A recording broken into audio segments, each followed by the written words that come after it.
Thank you very much.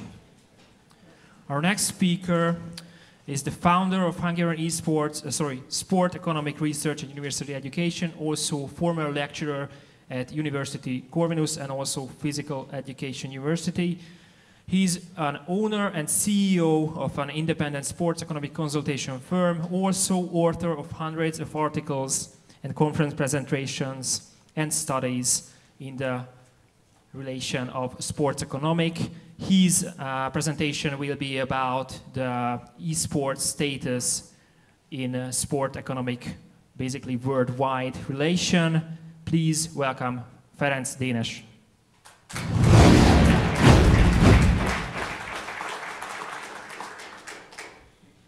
Tisztelettel köszöntök mindenkit.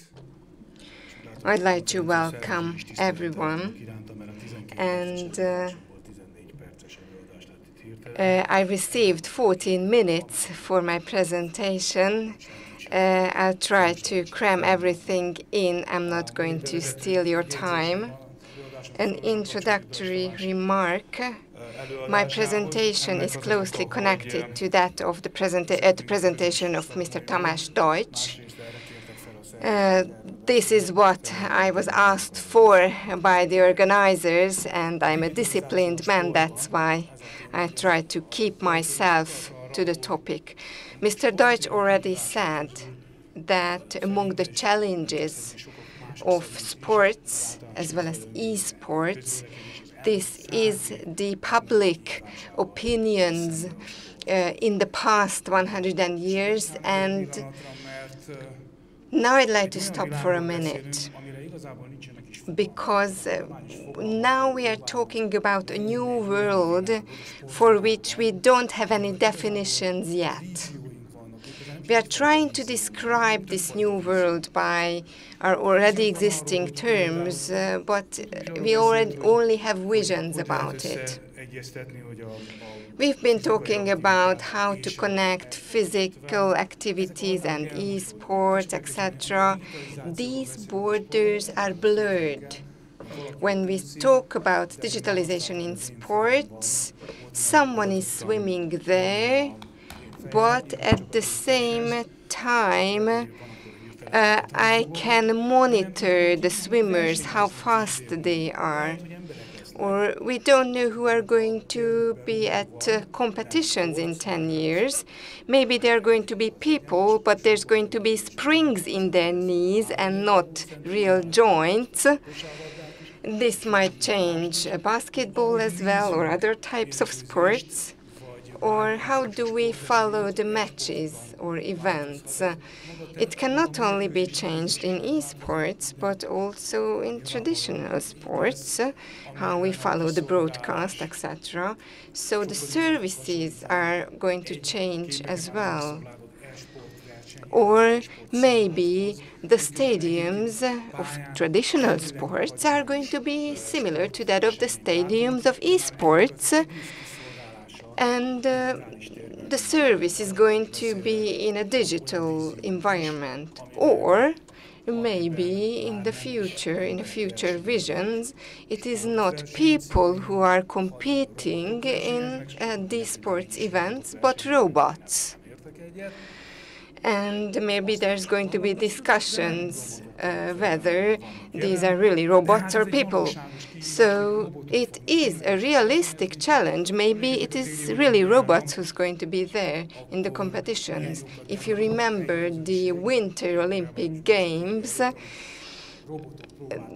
robots, there was an intermediate broadcasting, and robots were trying to do skiing, and it was very funny because they fell all the time. We were laughing at them, and sooner or later they left the playing field.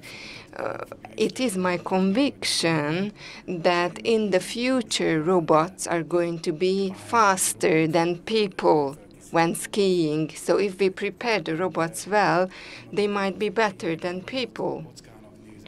So How they will look like, we don't know. Maybe there's going to be robots similar to people or look completely different. It is the question of design. So this is what you have to imagine when we talk about digitalization in sports. Of course, we are trying to find the words for this new word and the terms, etc. But it will come. The future will come. We have a government strategy for digitalization in the government. And of course, if we look at the plans of the government and the strategy, of course, we spend a lot of money on these programs, and it is not worth spending on robots and crazy things.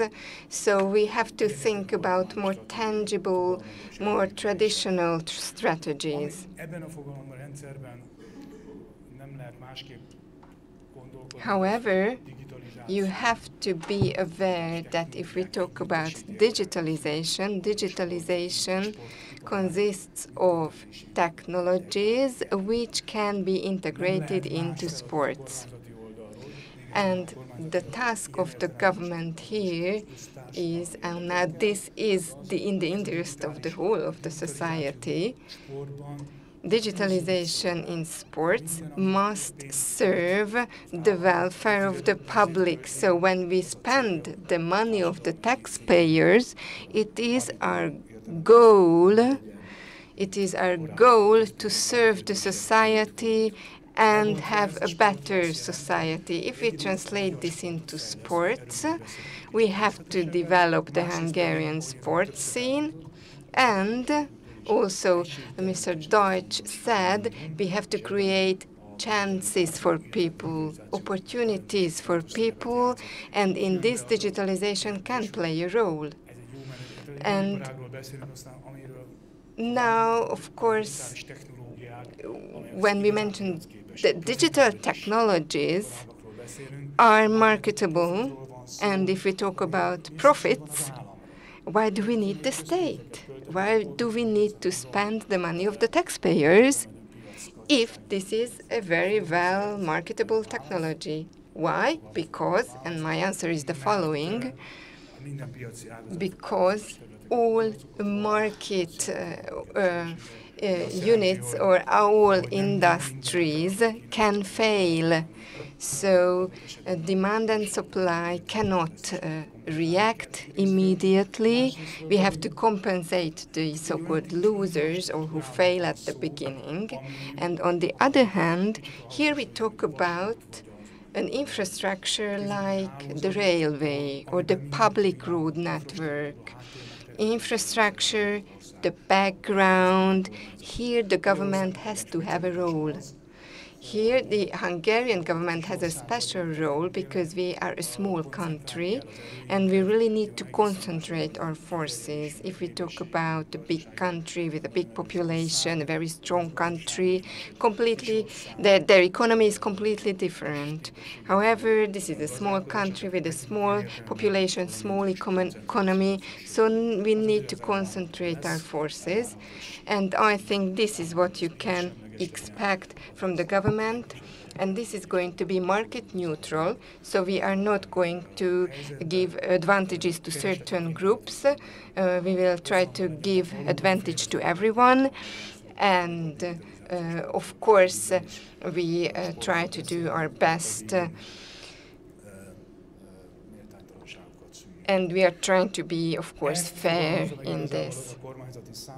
This is included in the government decision of 2017, and it says that Hungary needs a digital sports strategy consisting of 3 key functions. We need to create the digital sports strategy, and we need to, on the other hand, we need to monitor the strategy as well as the activities of federations and associations, and we should try to be in line with their activities and try to help them. And this strategy has to support the market, has to include, involve the stakeholders. So this is how this process is going to look like. This is how we are going to introduce our digital sports strategy. Of course, we need to divide this vision up into separate steps. If we want digitalization to enhance and foster Hungarian sports, and we want to spend our money well, then we have to try to follow how sports are created, different sports are created. It's not the same if we are active or passive in the sports scene. Of course, all children are active. They are dancing, they go to sports classes, they need to have physical activity. We can only destroy this. Unfortunately, parents are quite successful in destroying this. But thanks, unfortunately, this changes, and we try to push children to do more sports. There are talented, especially talented children who are chosen, and they will be the junior players, the replenishment, so-called replenishment, and these children will have the opportunity to start on the road to become professional players and become a part of professional sports. Roger Federer is still playing in a wonderful way, but time will come when he will be a senior player, because this is how life is. But he will remain an active sports consumer. So this is how this economy looks like. And this is the process to which you have to adapt the digitalization strategy. There are strategic areas, different strategic areas on the left side, but at the same time you have to interpret, translate these areas along different analysis points. So these are the points which define the way how we consume sports and how we pursue sports. So this as a whole arches across sports digitalization. Here I'd like to emphasize consumer experience. There are already technologies for that, for example, television and broadcasting, and this is technology, and e-sport will get into the stadiums, and there we can also consume sports. How successful is the strategy in the long run in Hungary if we manage to implement it? This is going to be the road. So first we will establish the strategy, then we will monitor it, and then we will try to assess it. If we want to develop Hungarian sports, we need to monitor how successful we were. We need to measure the number of leisure athletes. But it's also interesting for Hungary to look at the performance in the number of medals and